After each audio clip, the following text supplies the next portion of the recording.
Ciao a tutti e bentornati sul canale. Oggi abbiamo Kaleb di Aylsworth Razor che ci parlerà praticamente dei suoi prodotti perché voi sapete ho provato il Copper Cant ed è secondo me il rasoio definitivo. Hi Kaleb, how are you? Hey, I'm great, thanks. Yeah, and thanks so much for doing this with me today. Yeah, no problem. I mean, I did want it to, and the reason is that I actually use this razor. I am not really a fan of very high gap. Hmm. So I thought that I was not going to like this razor at the beginning, but the reality is that I loved it because I've Hmm. never seen a so gentle razor with the so effective gap and blade exposure. So Hmm. And then you have the plus level on your copper cant there? yeah, I have the plus level. Yes, Yep. there is a little plus. This is not Hmm. mine actually. This is Hmm. a friend of mine gave it to me to test it, and Hmm. right after I tested it, I bought one, and is now in my wife's hand, which is in Houston, Texas. So Hmm. she will bring it back to Italy with her. Hmm. Amazing. Yes. Well, that's really interesting that you say that because I think I suspect you and I have similar shave parameters. You know, the type of shave that we like, because I don't like very aggressive razors either. Ones that are over one, even like 1.25 millimeter blade gap. For myself, even though you can tell I need a shave right now, and I'm going to shave a I little bit do too. today. Yeah, I don't, I'm not a daily shaver. I shave maybe once every 3 days, something like that. I get my best shaves after 2 or 3 days. But even though I'm not a daily shaver, I tend not to like more aggressive razors, and I have a few aggressive ones that I use sometimes, but I have to be in a kind of a certain mood for that. And so when I was designing so before the copper cant, I had the Dricant razor, which I also have right here. That was my first razor design. That's the That's Dricant. cool. Um, and originally, I actually designed it to be milder than the plus level. That's why the Copper Cant is called the Copper Cant Plus. The original version was designed with a neutral blade exposure and 0.73 millimeter blade gap. And the Plus, which you have, is 0.99. So basically 1 millimeter blade gap and 0.125 millimeter exposure. So on paper, as you said, the specs are, they sound they sound kind of aggressive, but the way that we designed it was such that it would feel as comfortable as our original version, but with more efficiency. And if you're curious, I can talk a little bit about how we achieved that, how we were able Yes, to achieve I that as would well. love to. Okay. So there's a couple tricks, and I don't know if we can see it on the camera here. Maybe we can if we get close enough like that. But the first part is right up here. We have what's called the blade vise, and that's the thing that holds the blade right in place. So you have the bottom part of the vise and the top part, and they Yeah. pinch the blade.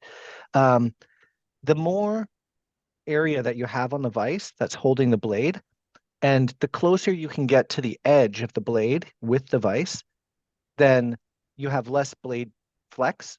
The Yeah. blade's not No going to chatter, flattering. Yeah. and that makes it cut more cleanly, right? Um, but the challenge with that is if the vise comes out too far on the bottom, then you don't have room for the lather channel. And Mhm. so then what can happen is it can start to clog up. So you have to have a very fine balance of having good clamping, but also enough room for the lather to clear. The other important thing, and I don't have a blade in here right now, but it's the top cap. And actually, since we're talking about it, let me actually get a blade. I have a Mhm. blade just over here, and I'll put a blade in the razor, and I'll show you what I'm talking about. But basically, what it's called the blade reveal, and what that talks about is the amount of the top cap that is supporting the back side of the blade. Um, so most razors that are out there, safety razors especially, they don't really think about the blade reveal. They don't think about how much of the blade is supported by the top cap. Now, this is a plus level here. And if you look at that, if I can get the camera to focus, come on, camera, you can do it. Well, we'll try.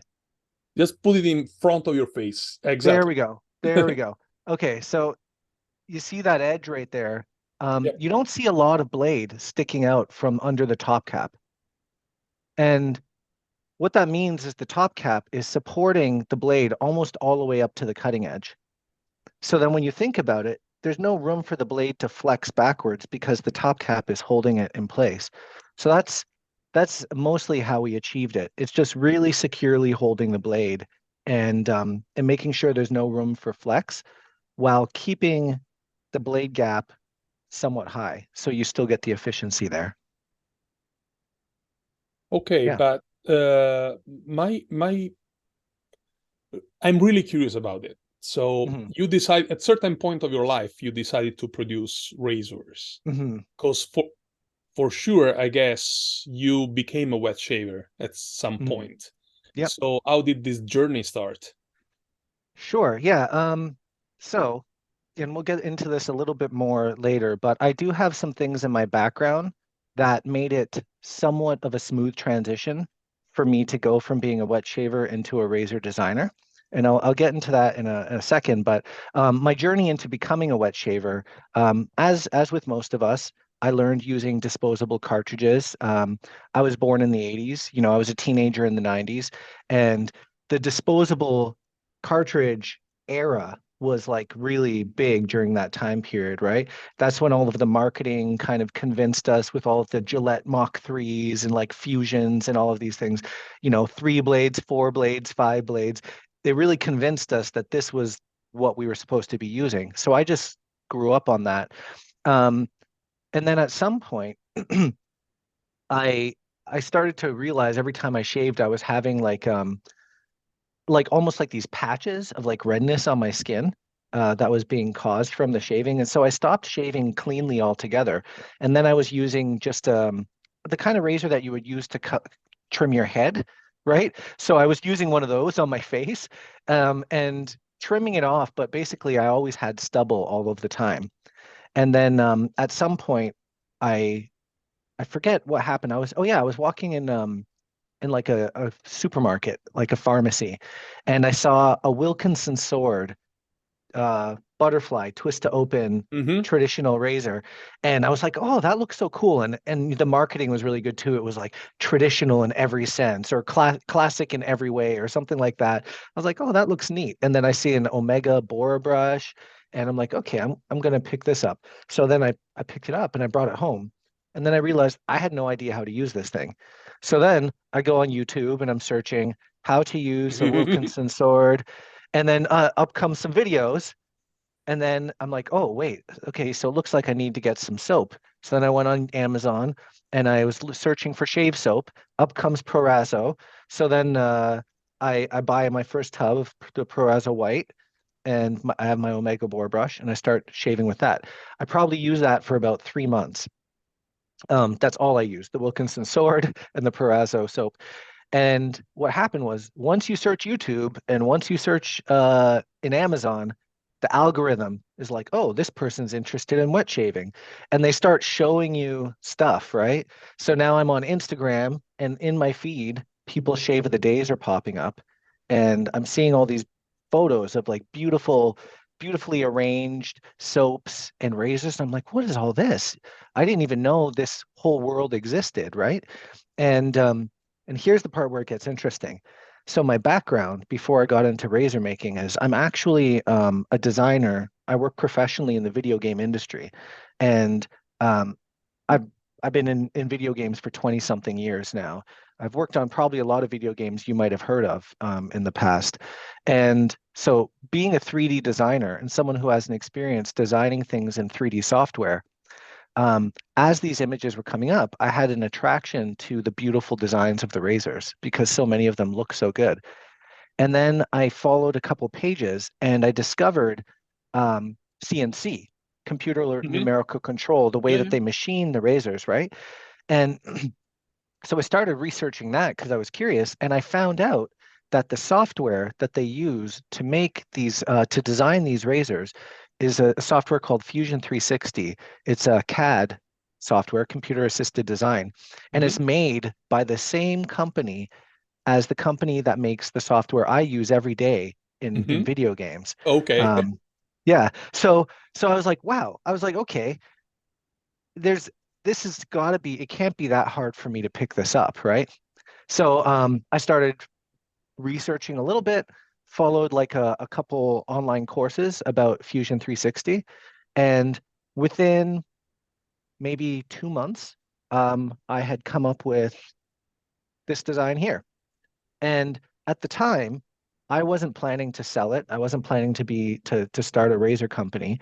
I was just posting pictures of the design on Instagram. And then very quickly, people really started to be interested in it. They started messaging me, when is this going to be available? I love that design. It's so beautiful. Hmm. And then, so then that made me actually think about, okay, maybe I can really get this thing made. Um, yeah, and that's how it all started. I sent out for a prototype using a prototyping on demand platform where you can just Hmm. submit your model. Hmm. It's called Xometry. Hmm. So you upload your file online, they give you a quote on how much it's going to cost, and then after like a month, they mail you the finished product in the mail.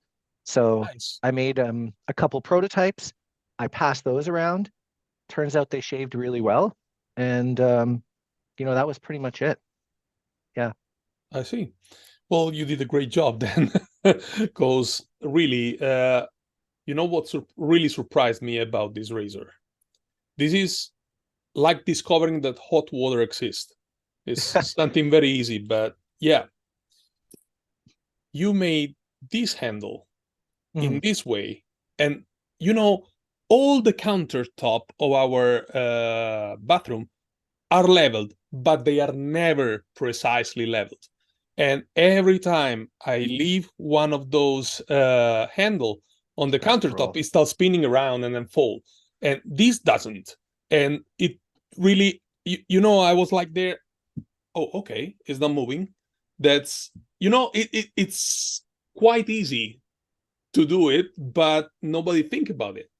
And also this, I loved it, the fact that there is this rod, how do you call it, uh Oh, the washer. the The washer, exactly. Yeah. There is the washer that is embedded in the razor, and yeah, there are little details that make the difference, in my opinion. Hmm. Yeah. So to be honest, the fact that this handle doesn't roll when you put it down, that wasn't intentional. I didn't design it that way on purpose. It was what I call a happy accident. Yeah, So I designed it visually because I just thought that was a cool design to, it is actually. to put the vertical flutes. Uh-huh. A lot of razors, when you look at them, they have this shape that kind of swirls around. Hmm. That's called a spiral helix, right? And Hmm. they put that on there because it kind of imitates a barber pole. Yeah. And also it gives a grip. But I've never before seen a razor that has a spiral helix and also has vertical flutes that go up the side. And that increases the grip. It also actually happens to look really cool because it kind of, it looks almost like a very rugged, like a grenade or a rebar or something like that. Um, and Yeah, so these remind me of a missile rocket. yeah, Yeah. yeah, like an RPG, a rocket Yeah. propelled grenade or something. Yeah. Um, and so I did that visually, but then when I got the first prototype back, I took it apart and I put it down and I noticed like you did. I was like, oh, that's so cool. I'm looking at it and I'm Yeah. just like because it just stops rolling, right? And I was like, that is awesome, right? Um, so that was what I consider I call a happy accident. Um, and the washer being so you can see here on the stainless steel one, there's no washer in there. Hmm. Um, Now for me, I take the washer out. I keep it in there mostly to secure the razor during shipping. Hmm. However, some people like to keep the washer in because it protects it from getting scratched From when friction, you, yeah. yeah. But I usually take it out. But really, all that is that's just a snug fit because I created this impression in the base plate in order to give a place for the washer to go, Hmm. and I made it the same size as the nylon washer. So when it fits in there, it just kind of, like you said, it's embedded. Hmm. Um, and yeah, and so it just fits nicely, but it is removable. You can take it out. Okay. Um, you can take it out and you can put it back if you want. Yeah. So how much time did it take to come up with the razor? Well, with the drag hunt, the first you did, but how much time did it take to, you know, because I think that yes, you said you are a person that work with the 3D modeling and Mhm. is okay, but is not given for granted that it took a few time. I guess you had to make some tests or you know, gathering information about how to do it properly. Mhm. So how long did it take? Actually, here, just a moment. Uh, here we go.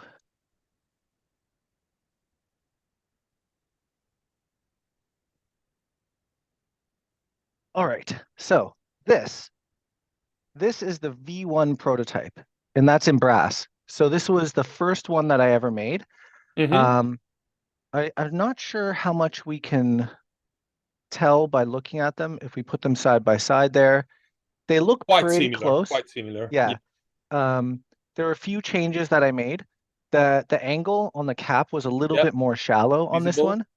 And the safety bar was a little bit thicker on the V1. Hmm. I made it a little bit thinner.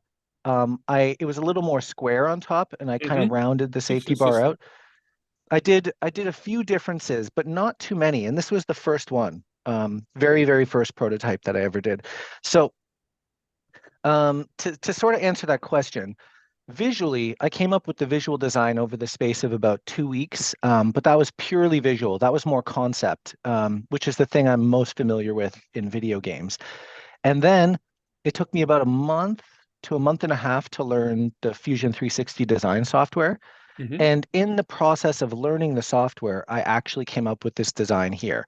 Um, Now, part of that process, what I did was I already owned a number of razors, and I didn't really know a lot about designing a functional product, like something that's really going to work. And if you think about a razor, it's actually very complicated. It's a complicated design. It seems simple, but it's not. It has to hold a blade safely so that it can remove hair from your face, right? And also, there are a lot of things that need to come together in order for it to work properly. So, for instance, um, these posts right here, Hmm. they have to be the right distance apart, but not too close together. Otherwise, the blade's not going to fit on there, right? They can't be too narrow because then the blade will be loose. But if they're too wide, then the blade won't go on and come off, Yeah. right? And then same with these holes here. These holes also need to be the right size because if they're too wide, then it'll be loose. And if they're too tight, then it won't fit together. Um, it has to hold the blade at the right angle, both the right angle compared to the handle, but also the right angle compared to the top cap and base plate. If it's not holding the blade at the right angle, it won't shave properly. There's a whole bunch of things, the size of the lather channels need to be correct. If they're too narrow, it won't clear properly. Um, and when I designed this, I didn't know all of those things. So what I did was I created a spreadsheet and then I measured about 15 different razors on all these Mm. different dimensions. I measured the Very clever. posts and I put them in a spreadsheet and I looked at the areas where they were very different and the areas where they were not different at all. And by figuring that out, I knew which parts were I couldn't change, right? So, for instance, the size of the blade posts, that has to be a certain size. But there are other things that you can change, right? And that told me, okay, I have room to innovate in these areas, but I can't innovate in these other areas because these are established. These are critical. Yeah, these are rock And solid. yeah, exactly. So that's how I did it. And I think that's why um, the first one worked so well because I figured that stuff out on paper on a spreadsheet first. So anyway, to long story short, it took me about a month and a half to design this first one. Then I got it back. I tested it a few times. I came up with some tweaks. Um, sent out my next prototype, and those tweaks only took me like a couple days to do. Then those prototypes came back. Then I did a pass around of the version 2 prototype to get more feedback. And then I did a final production version, and then sent that out. And from start to finish, I think I began designing it in September of 2021, and the first razor launched in May of 2022. So Hmm. from September to May. Yeah. Yeah. Yeah. He's okay. And I think it was Yeah. very clever to uh, put the razor you had in numbers to understand what was not changeable. Very, very clever. Well, Yeah. that's my design background, right? From video games. Because yeah, I don't think it would not have been gone so smoothly if I didn't have that background in design before. Hmm. Um, Yeah, of it was course. It real helps. it was really just kind of a lateral move from video games to razor designing. Yeah. Okay. So what about your actual product? Basically, you have brass line, then you have stainless steel line, and then titanium, which Yeah, is the top notch, I guess. that's the titanium right there. Uh-huh. And So, it's lighter. And it kind of feels different in the hand too, because titanium material, the way that it holds the machine details is just different than softer metals. So it's a very light and very hard metal. Um, okay. And yeah. what about the head of the Coppercant or the Dracant TI or the Dracant itself? Is Mm. is quite similar, or I mean, there are a lot of point that meets up, or they are completely different razors? So their shave geometry is exactly the same. Okay. So what I mean by that is the blade vise and the shave plane created by the top cap and the base plate, that's Are the same. exactly the same, Okay. but there are some differences. So even looking at this here, you can notice that the stainless steel one, it has a slot in the top cap, Yep. um, and the brass does not. The stainless steel also has kind of a groove in the base plate here, which almost makes it look like a helmet, like a medieval helmet, Oh, and okay. the brass does not. Uh-huh. Um, the lather channels, so the brass only has one lather channel, and the stainless steel has two. S2. Yeah. Yeah. The safety bar. So the stainless steel has scalloping on the safety bar, and the brass does not. Mm-hmm. And of course, the handles are different. Um, Yeah, yeah, yeah, yeah. So those are the main differences between the brass and the stainless steel. And then actually the titanium is really just the top of the stainless steel with the handle from the brass, Yeah. and then a new material, which is titanium. Yeah, yeah, yeah. So it kind of makes it its own razor because it's the head from one razor and the handle from another razor. Um, and then in addition to that, I also have a brush. This brush is called the Altair brush. È bello. È bello. Nice. Yeah, so this is made of aircraft aluminum Yeah. and type 2 anodization. The knot in this one right here, this is called the AR1 Badger knot. It's a custom Badger Uh-huh. that I had made specifically for this. These are not available for sale yet, but they're coming next year. Okay. We have other colors. Different color. So yeah, we're going to be Very doing nice. Very the nice. And they have to be very light because of the aluminum. yeah. They're I mean they have some weight to them because it's solid metal, although Oh, they are okay. hollowed out on the inside to make them lighter. But I would say they're heavier, a little bit heavier than your like typical wood or resin brush. Mhm. But most people love the weight. They say it's the ideal weight. Mhm. It's not too heavy, but also not too light. So yeah, that's the Altair brush. I think it's a pretty reasonable price considering it's CNC'd solid metal handle. It goes for less than your typical resin brushes. The handle, I believe, by itself is $59, and then with the Oh, it's okay. G5C It's very okay. G5C synthetic knot, it would be $79. 79, yeah. And then for the high-end custom SHD Badger, it's just over $100, I think. Okay. Maybe like 105 or something like that. I'd have to double check the price online, Uh, but yeah, it's but a good anyway, price. I will not say anything about this till you come Yeah. out with it. So don't worry. Uh, oh well, this is available now, the black one. Okay. Um, but the red and silver, those are going to be coming next year. Okay. And, So let's talk about you now, unless sure. there is something else you want to say. So, what is your Well, favorite? well, actually, there is one other thing that I wanted to mention. Yeah.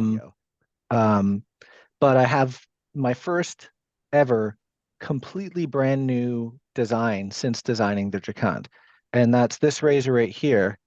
And this one is called the Uh, Apex. If you notice, they're completely different. completely They're different.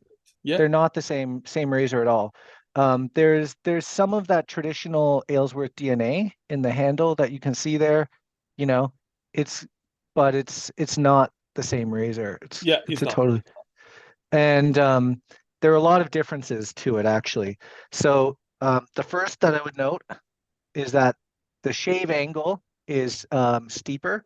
It's deeper. So the Dracant is of a non-traditional 24-degree shave angle, which means that you kind of hold the razor out a little bit more when you're shaving with it. Mm-hmm.